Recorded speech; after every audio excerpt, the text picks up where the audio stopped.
Recently, Shabir Ali posted a video about the transmission of the Quran. Today, most Muslims read the Quran in a text that is referred to as the Egyptian edition of 1924. That's how scholars refer to it. Most Muslims may not have realized that this is the designation for that manuscript, for that text to Muslims in general. This is just simply the Quran.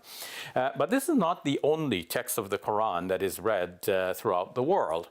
In North Africa, there is a slightly different text that is based on a slightly different reading. And then too, in some parts of Africa, there is another reading of the Quran and a matching manuscript that is prevalent.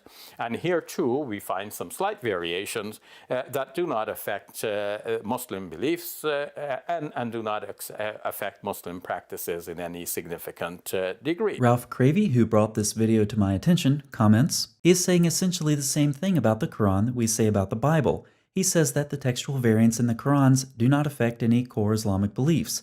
We Christians say the same thing about the textual variants in the Bible manuscripts. It's not only what Christians say about the Bible, it's even what Muslims' favorite and, in most cases, only New Testament scholar says as well. In Misquoting Jesus, Bart Ehrman says essential Christian beliefs are not affected by textual variants in the manuscript tradition of the New Testament. I don't know about you, but I find it ironic that after centuries of polemics against the biblical text, some Muslims are now saying something similar about the preservation of their own scripture.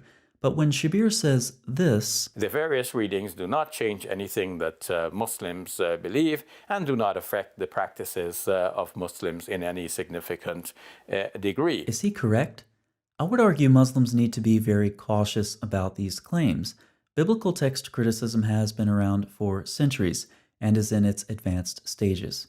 Quranic text criticism, however, is hardly in its infancy. We have yet to see a text-critical apparatus, which would be a nice addition to, say, the 1924 standardized Quran, since it's been around for about a century now. So, while many Muslims may make claims similar to Christians regarding the preservation of their scriptures, they haven't done the text-critical work to prove them. It seems likely that the bounds of orthodoxy will continue to preclude such a project among many scholars in the Muslim world for the near future. Indeed, much work on the text of the Quran has been done by Western scholars in recent decades, who are equally, if not more competent than their Muslim peers and less hampered by the limits Muslim tradition has imposed on critical examination of the Quran.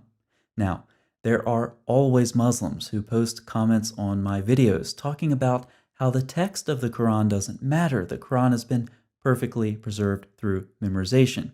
Even after hearing Shabir Ali say this. So how do we make sense of all of this? We want to retrace the history of how these manuscripts became divergent.